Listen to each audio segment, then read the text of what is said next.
Hi, everybody. Welcome. Thanks for joining our Implicit Bias and Impact on Diversity seminar today. We do have 1 more minute, so everybody get settled, grab your lunch, fresh water, whatever you need, and we're going to get started in literally 1 minute.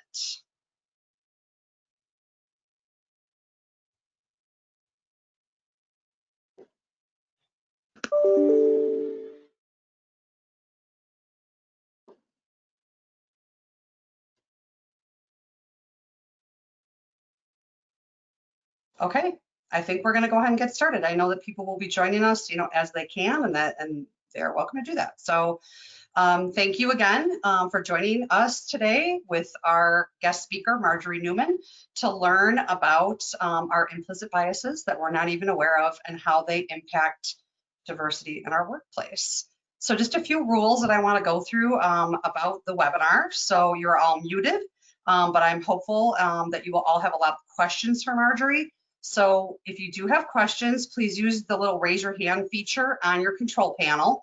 We do welcome you to ask your questions throughout the seminar. We will pause and pose the questions to Marjorie as we go throughout, and then we will leave a few minutes at the end of the seminar as well so that people can jump in there.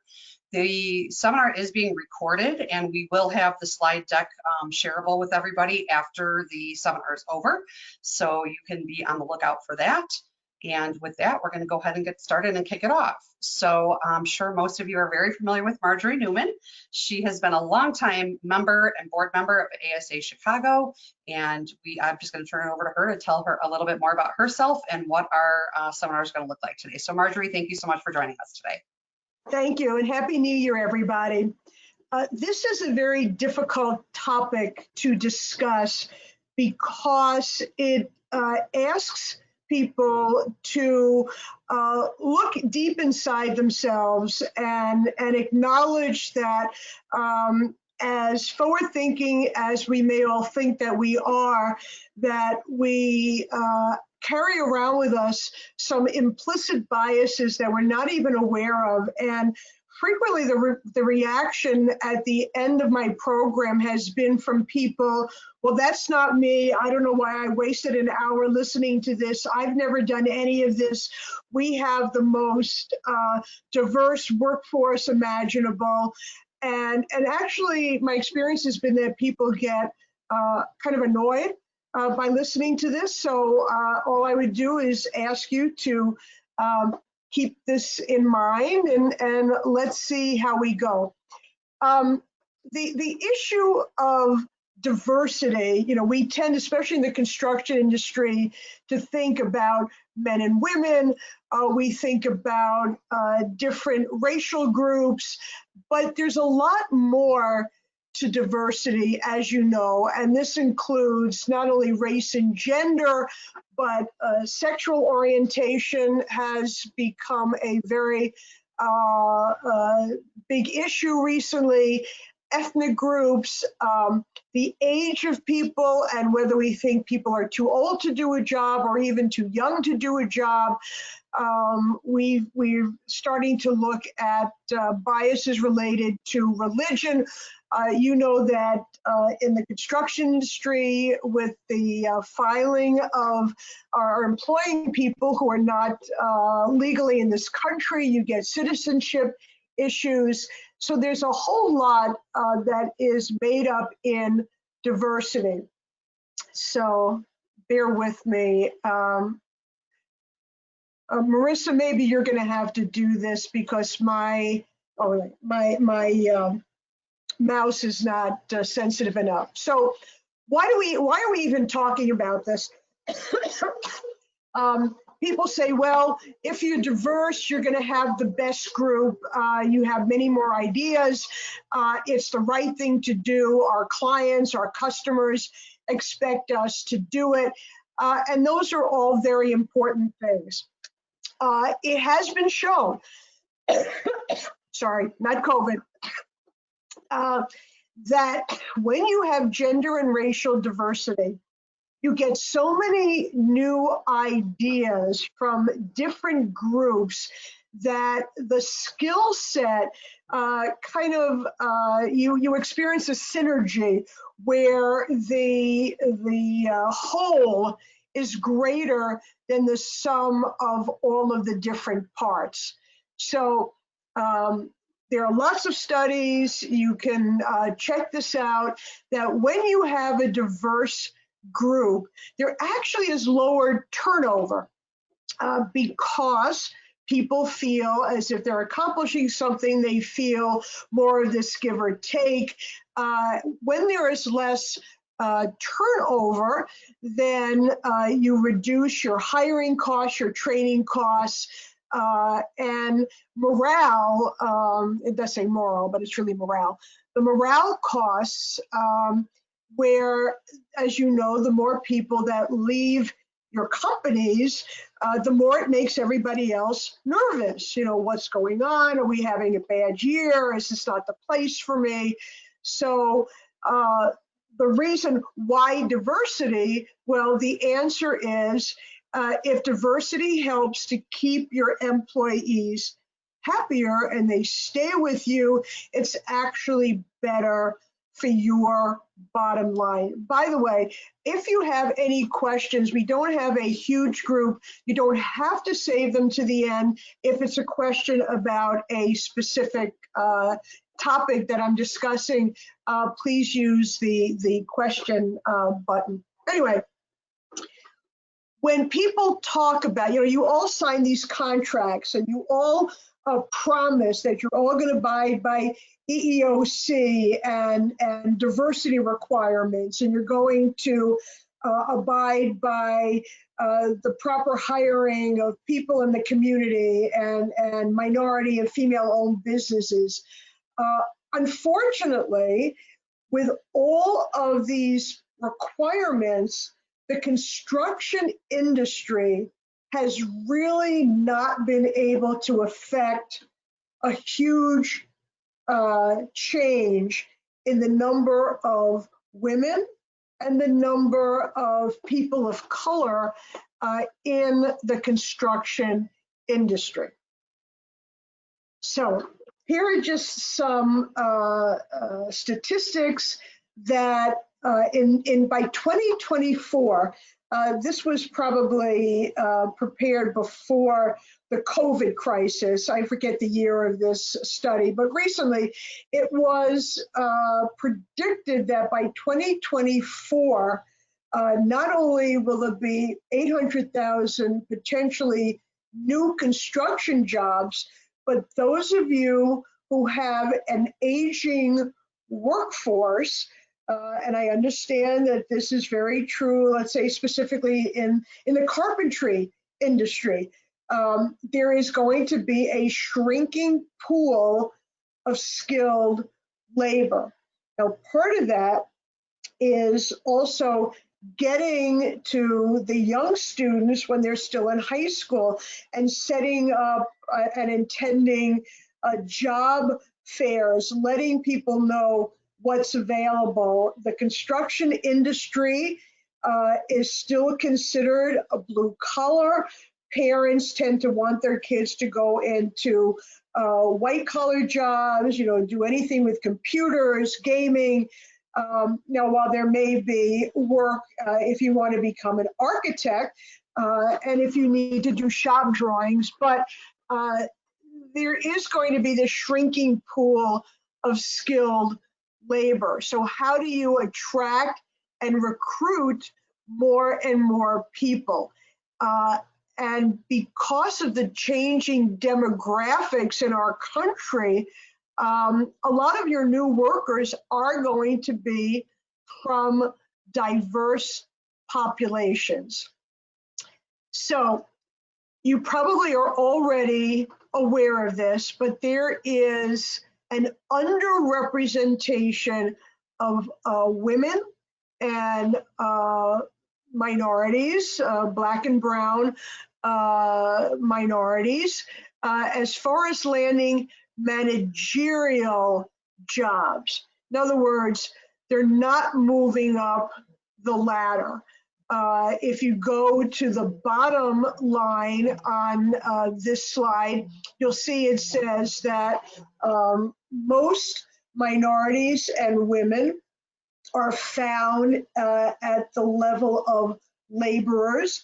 They are disproportionately overrepresented at the laborers. And how many times do you pass a job site where there is a woman who is the flagger as opposed to the woman running the big, concrete laying machine? Conversely, most of the foremen and construction managers are not women and minorities. So the question is, well, what do we do about that?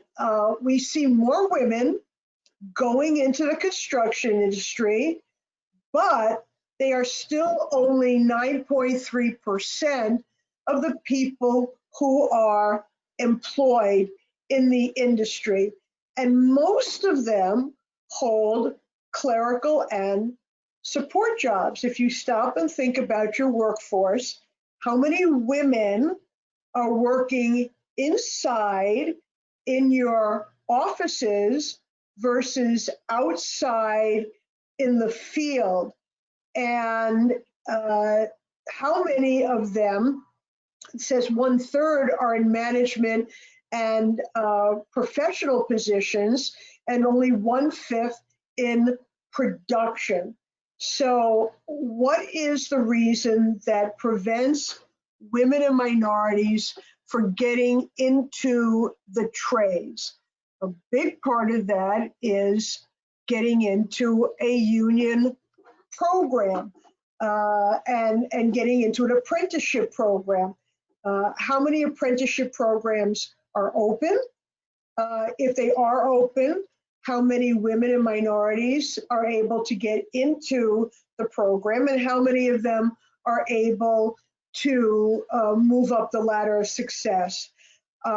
Women actually have had a little bit more difficulty than the men, so I've got a few more slides regarding women in the construction industry. But a lot of what I hear from my women trade association, so I used to be a member of the Federation of Women Contractors. I'm now a member of Women Construction Owners and Executives. And a lot of the things that women talk about when they are literally in the trenches is still sexual harassment, hostility, and the lack of mentors, the belief that women are not able to pull the same weight as a male tradesperson. Maybe when we get a chance toward the end, if we can open up for the discussion, you'll be able to share some of your experiences. I want to make it very clear that what I'm talking about today is not limited just to the construction industry. This is across the board in just about every industry you can imagine, including the legal industry. One of the first legal jobs I had, I was at this firm for 8 years. When I joined the firm, they had 8 women who were equity partners. That's the highest level you could get as an equity partner. It's like an owner. And when I left, they had 8 women equity partners. They weren't the same 8 women, but it never grew. And you've all heard about the issue of the glass ceiling. Something recent that's come up is that a lot of organizations are happy to have 1 woman on their board of directors. If it's a male-owned company, that's okay. But once you get to 2, that's considered to be too many. And don't get me wrong, women will also discriminate against other women if they feel that there is, if the women are pressing up at the top, and if there's not a way for more than one woman to break that glass ceiling, that woman will discriminate against other women. So this is not just a male-female or a Caucasian, black and brown issue. This has to do with economic advancement. They do face a lot of problems that a young white male doesn't experience. And the wage gap, now, not your union people, because your union people are getting, certain wage that's set by the union. But for those of you who have in-house staff, this has been shown, even in the construction industry, that women make, somewhere between 75 and 83 cents on the dollar to men. This is even greater if the woman is a woman of color. And it then goes down if you're a Hispanic woman, 54 cents for every dollar paid to a non-Hispanic man working. Now, all you can do is go back to your offices and look at what you're paying people. And then you have to decide, are you paying less to women, to people of color than you are paying to their white male counterparts? The big issue is, and that's why it's called implicit bias.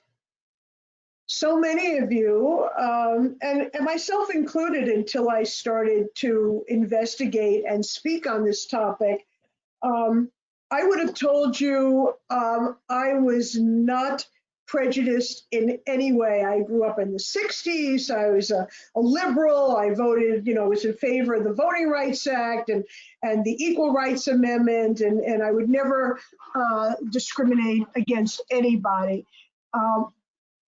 But when you start to investigate and look into implicit bias, those are the things that we grew up with that we never even think about.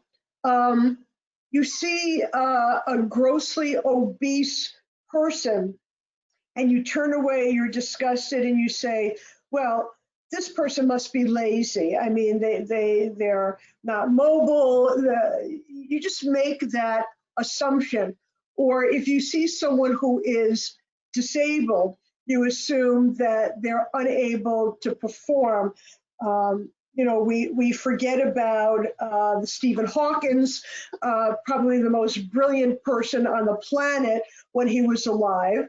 But you see somebody who is disabled and you just assume that they're unable to perform certain tasks. And they may not be able to do certain tasks, but they can do others. Somebody who is like an introverted man who doesn't go out with the guys for a beer after work, or a woman who kind of keeps to herself, you'd say, well, this is never going to be someone who could be a decent superintendent. And you make these assumptions before you actually give the person an opportunity. Number one, you say, are you interested in the superintendent's position? Look beyond, let's say, the person being introverted, and what does this person bring to the table? The problem with implicit bias is they never get past that first assumption. So the purpose today is, well, how do you control these assumptions? Let's say I do see someone who's disabled and I say they can't perform a job. How do I interrupt this problem? So we all know that we have an affinity bias. We're just used to hanging out with people who look like us. You can go to any party, well, back when we were having parties, pre-COVID days, and the guys are on one side of the house and the women are on the other side of the house. Before I was an attorney, I was a teacher, and at lunchtime, I taught in the inner city, and the Black teachers would sit at a table and the white teachers would sit at another table. And I will tell you, in a million years, I never thought about it. I never thought about us dividing because of bias. I just assumed that we separated like that because you just tend to be with the people that you know, and that therefore you have an affinity for them, and therefore you feel comfortable. But that affinity bias is one of these unconscious biases that impact your hiring, your firing, and whether you're going to have a diverse workforce. And if you are more comfortable with people who look like you and sound like you, and grew up where you grew up, that's always going to lead to an exclusion of people of different races, different genders, different nationalities, because they don't look like you and they, didn't go to your school or, participate in the sports that you're interested in. So one of the questions is, okay, well, what's so wrong with affinity bias? I mean, if you go to a party, I like to hang out with the guys. They talk sports. I don't want to hang out with the women. They're talking about fashion. That in itself is a stereotype, because maybe there are some women who'd like to talk sports, and maybe there's some guys who, have an interest in fashion or the DIY or DIY network. But we don't even make that effort. So besides an affinity bias, we also have, let me see if I missed, I don't think I missed one. Hang on a second. Yeah, affinity and then hiring. Okay, sorry. Come on, internal policies. So once you acknowledge that you might have some implicit bias in your hiring, what do you do about it? How does this come about? You get resumes, you put something out on the web looking for people, you hire a search firm, and you don't think twice about it. What is the unconscious bias that could be hampering you from obtaining a more diverse workforce? So MIT does this research. They did it together with the University of Chicago. So they sent 5,000 resumes, okay, and in response to want ads in both Boston and Chicago. What happened?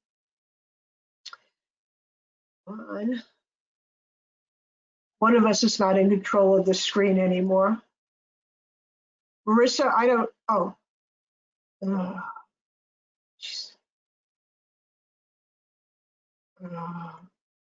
No, too far. Marissa, did I, yeah, okay, so the next slide, Marissa. Okay. Okay, so what these researchers did, they chose a Caucasian sounding name, and then they also chose an African-American sounding name, identical resumes. One with a Caucasian sounding name, the other with an African-American name. The people, just on the name, just on the fact that their name sounded Caucasian, they received 50% more callback interviews. That's just on basis of the name. There were no pictures. One of the unfortunate things that has happened is people applying for jobs have been told, this goes back years now, don't include your picture in with your resume, because the minute they see a woman or a person of color that's going to go in the circular file. So just by the names, so they never even got to the resume part. All right, next, all right, so what else can you do? For employers, so this 1.6 million, this is going to be through 2022. People are going to be looking to increase their numbers, and what can you do to combat this cultural bias? Okay, so what do we do when we want to hire somebody? You put a bulletin out to the people in your company. Hey, if you know somebody, we're looking for a bookkeeper. We're looking for a new office manager. We're in need of a painter. Do you know someone who's in the union? And what you're going to do, this perpetuates people who are going to recommend their friends. Some companies will give a bonus to somebody who brings in someone. Well, you're going to get people, remember the affinity bias. If you go to your current employees and ask for candidates, you're not going to expand your diversity. You're going to just get people who look like the people who are already working for you. So what do? You go to multi-tier schools. Not everyone has to go to the University of Illinois at Champaign-Urbana. They might go to a different school, go to Millikan, go University of Illinois at Carbondale. It's interesting how just changing the wording of a job posting can exclude people. If you put down wording, looking for high profile, willing to work long hours, extremely outgoing, and willing to take charge. If you word something like that, you might tend to attract more men. If you put out a wording for a job posting that says, looking for someone who knows how to work cooperatively, who can manage a team of people, you might get more women to respond to that. And when was the last time anybody thought about the wording of a job posting? Go out and tap diverse networks. I mean, you all belong to ASA Chicago. Do you want to join HACIA? Do you want to join the WCOE or FWC to see what else is available out there? When you finally hire somebody and it's time for them to be reviewed, how do you review people? What words do you do? What words do you use when you are preparing to have a yearly review of the person's work? Men, even if they are considered negative, they get words like, well, he's arrogant. That's the number one word when a man is given a negative review, or he's irresponsible. Arrogant doesn't mean the person isn't able to do his work. It just means he's got a bad attitude. He might be great, but you don't want him around because his attitude is terrible. Irresponsible, that could go with either a man or a woman, but look at the words that are used when women are described as they're inept, they're frivolous, they're gossips, they're excitable. When was the last time you considered a man to be a gossip? That word is hard now. I'm sorry. I think men gossip as much as women do, but that's just a personal thing. I guess that's one of my implicit biases. But you would never say a man is frivolous. And it's not often that a woman is described as arrogant. She may be referred to as aggressive. Nobody wants an aggressive woman. You might want an aggressive man, but just the word aggressive with a man is a plus, but aggressive with a woman is a negative. So what are the words that you use? And these have real life implications. If you think a woman is excitable, then you're not going to move her up into a project manager's position. If you think that a person of color is inept, if you use that word inept, is that person really inept, or are you just finding more fault with the person of color than you would with a white male? Frequently, these studies show that when there are requirements for a job, the white male gets to skate more often than the woman of color or the man, black and brown people in your company. That more excuses are made. Yeah, John missed this deadline, but he shows great potential. Whereas Mary missed this deadline and she's inept and we need to get rid of her. So when you are tracking your hiring and you're maintaining, make sure that you are treating people equally. Now,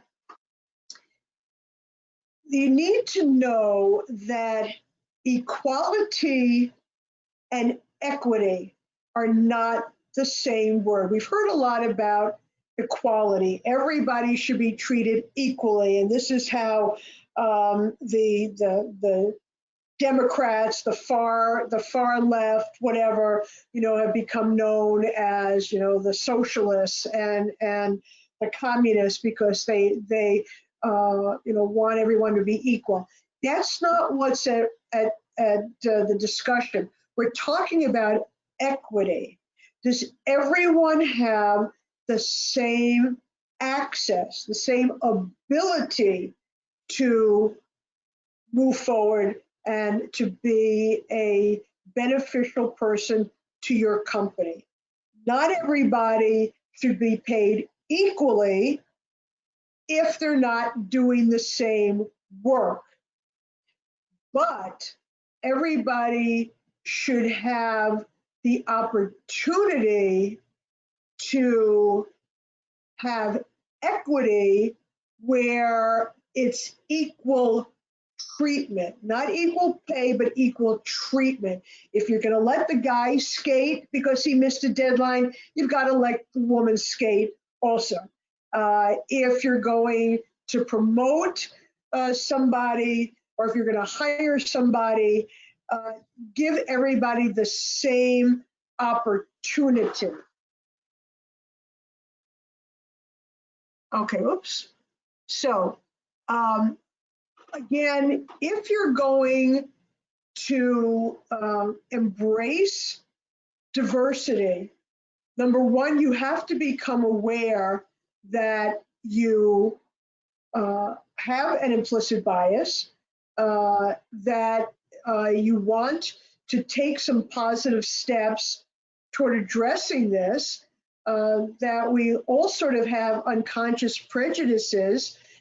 These unconscious prejudices do have unintended disparate impact. And, eventually, this is, I don't know if the male-female thing is going to go away, but eventually the racial divide is going to go away. I think I read I don't know whether the next 50 or probably the next 100 to 150 years, there won't be whites and Hispanics and African Americans. We're just going to become, due to intermarriage and intermingling, this may go by the wayside, at least up here in the big cities. I can't say what's going to happen in some of the smaller areas. So with that, is there a way to open this up for questions? Because I think I've covered all of my slides at this point. Absolutely. Marjorie, that was amazing. I know I learned a lot, so thank you so much for this presentation. So folks that are on the call, please go ahead and submit your questions using the questions feature, or you can also raise your hand, the little raise your hand feature, and we can unmute you and you can ask Marjorie live if you have any questions. So we'll give everybody 1 minute on that. Just see if anybody has any questions or thoughts they want to share with the group.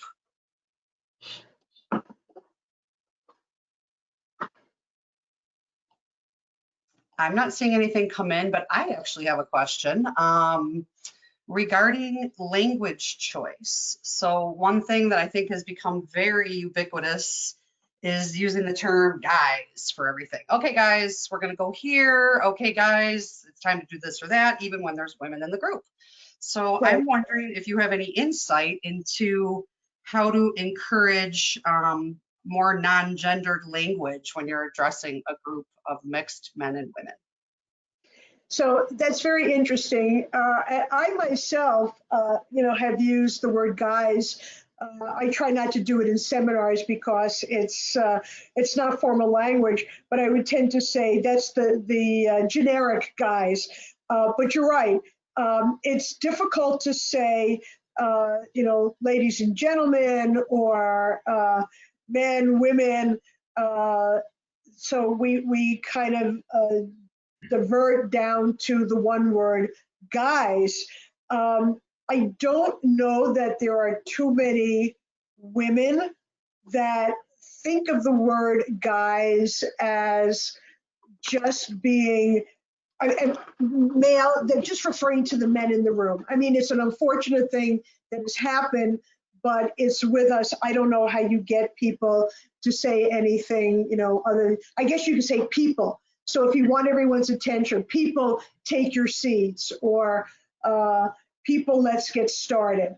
You could do that. At some point, we're all going to trip ourselves up with how we're trying to be politically correct. I know people have complaining about the word history, and they want to say also refer to herstory. I understand that at the opening, this was bizarre, at the opening of the House of Representatives last Sunday, when everybody was sworn in, there was a prayer, and at the end of the prayer where they said amen, the preacher then said, and our women. Okay, a man has nothing to do with men. But so, yes, you can take it too far, but the whole purpose of today's program is just to maybe open up your eyes. I hope I haven't offended anybody. I know that there's usually a lot of people who want to say, and feel free if you want to, put in a comment, say, that's not me, I've taken care of all of this, wonderful. But I would be curious how those of you who are on the line have handled this issue of bias, especially implicit bias. We actually did have one of our participants raise their hand, Marcus from Ujama. So Marissa, did you want to unmute him? And then he can unmute and it can ask his question live. So Marcus, take it away. I think he is unmuted. I'm unmuted perfect. now. How's everybody doing this afternoon? Good. Great, thanks. Marjorie, I enjoyed your outlook on bias. In Ujama construction, we pride ourselves in being that unbiased contractor. I think your slide or your PowerPoint was dead on. So I liked it very much from that standpoint.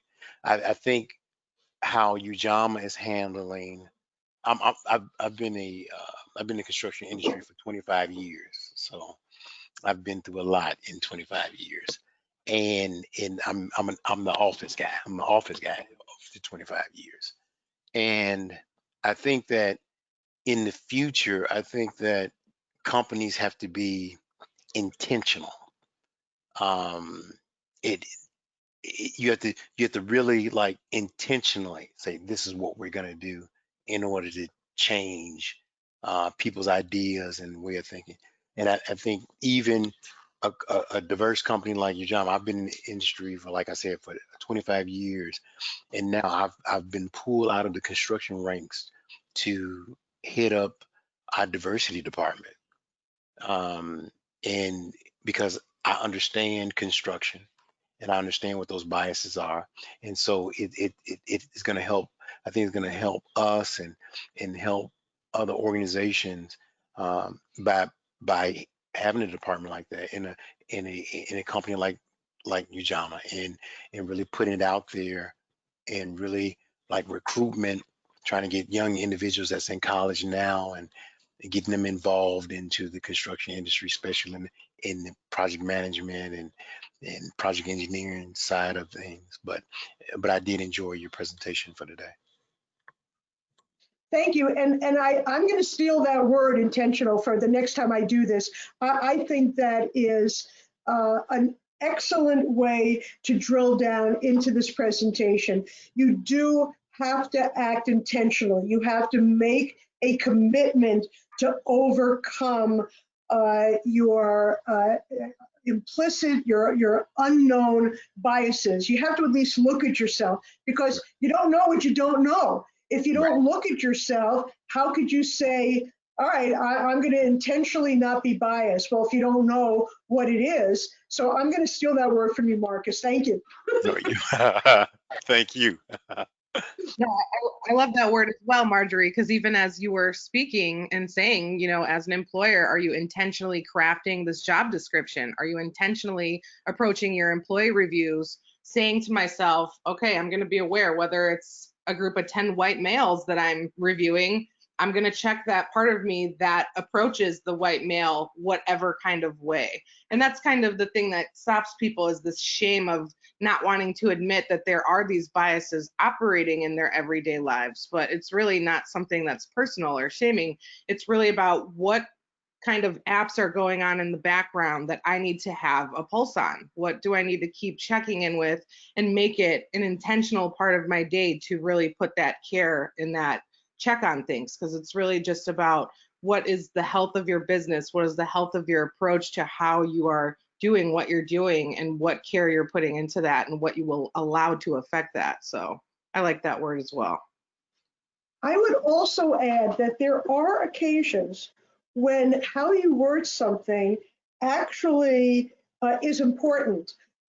If you want to get a specific group of people, I was talking about this at one point for people that wanted to hire more veterans, and people that have been in the armed forces respond to job descriptions where they talk about set schedules and working together in a group, and words that might reflect what it was like to be in the Army, and using those well, any of the armed forces, and using any of those types of words to put into a job description. If you're specifically looking for people who are veterans, they do respond to those kinds of words. So it's not always all bad. But just be aware of what you're trying to do. Perfect. We did have another question come in, a question that was typed in. The question is, how do we address ageism when our industry needs physicality that's usually found in the younger population? I have spoken to a number of people in the trades and people who had now owned their own company. And one of my clients is a carpentry subcontractor, and he said his body was pretty much shot by the time he was in his mid 50s. You know, forget about retiring at 65 or 70. Now he's running his own company, so he's out of the field. But he said that people in the trades, that their bodies are shot by the time they're in their 50s. And how do you bring in new people? You take a look at iron workers who are tying rebar and bending over, trying to tie rebar for 20, 30 years. And the older folks are aging out, and the younger folks would rather play video games than carry conduit. I don't know the answer to that. You certainly, and this would be interesting for the industry to try to address how much money you can make. That tends to bring people in. I mean, if you're an iron worker and if you have a really good year, you can make maybe $150,000 with overtime. If you're going to work for 9 months out of the year, those are the kinds of things that you need to address. I don't know whether the young people care these days about their retirement. That usually hits later on, but if they belong to a union, their health and welfare is taken care of. So I would push, those kinds of things, benefits. Everyone is interested in benefits. That might get the younger people in. Okay, great. Looks like Francesca, our membership manager, has a question, so I'll go ahead and unmute her. Hey, can you hear me? Yes. I had a question about, you were talking about descriptions within job postings. Oftentimes benefits are listed, but rarely are maternity benefits ever discussed. And I know oftentimes women, especially young women, are hesitant to apply into a male-dominated field because, especially if they're a smaller company, because they're worried that their benefits won't be there, especially if they're not compelled to by law provide, basic benefits for maternity leave. Right. So one of the things that you might want to consider is adding a line about a mentorship. That would be beneficial for men and for women. People, when they join a company, they want to know that there's somebody out there watching out for them, and that there's somebody that they can go to if they have questions. The younger generation, it was funny, the General Contractors Council was talking about that.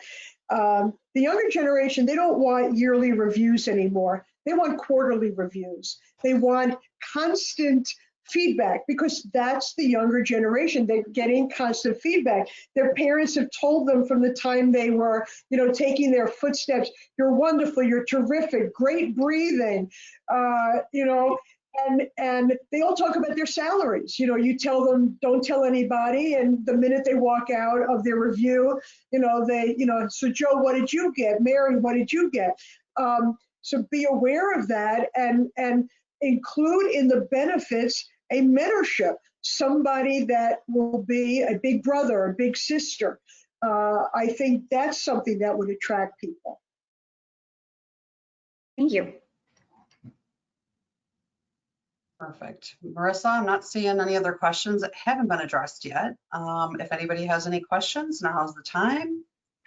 Yeah, I don't. Feel free. You've got my email on the presentation. This presentation will be sent out to everybody, made available to everybody. Feel free to call me if I can answer the question. Fine. If I can't, I'll try to get the information for you. Thank you. And I just wanted to shout out one last thing too. ASA Chicago, for the past few years and for the next 2 years, has decided to support a charity that is a charter school that actually gets youth into construction, engineering, and architecture. And it is an inner city school called ACE Amandla Charter School. So at any time, you know, we're doing ongoing efforts to provide their school with supplies. We recently just supplied a lot of their teachers with new Chromebooks, which will really help them as they work remotely. And information for donations on that are available on our website. So just kind of shining light on a way that ASA is operating to kind of answer to both of those calls. Perfect. Good. Thanks for chiming in. Well, like Marjorie said, she took the words right out of my mouth that you have all of our contact information. So if there's something that you realize afterwards that you wish you would have known, or we do encourage you to share this with your teams. So if there's, you know, further questions, once you do that, feel free to contact Marjorie directly. You can also call ASA and we can put you in touch with her if you need to. So I will be sending this out by the end of the day today. You can look for this in your inboxes, and we definitely appreciate you all for being on, and definitely appreciate Marjorie for sharing this and making us all think today over our lunchtime. So My thank you. pleasure. We Thank appreciate you, everyone being everybody. here. Thank you. Thank you. Bye-bye.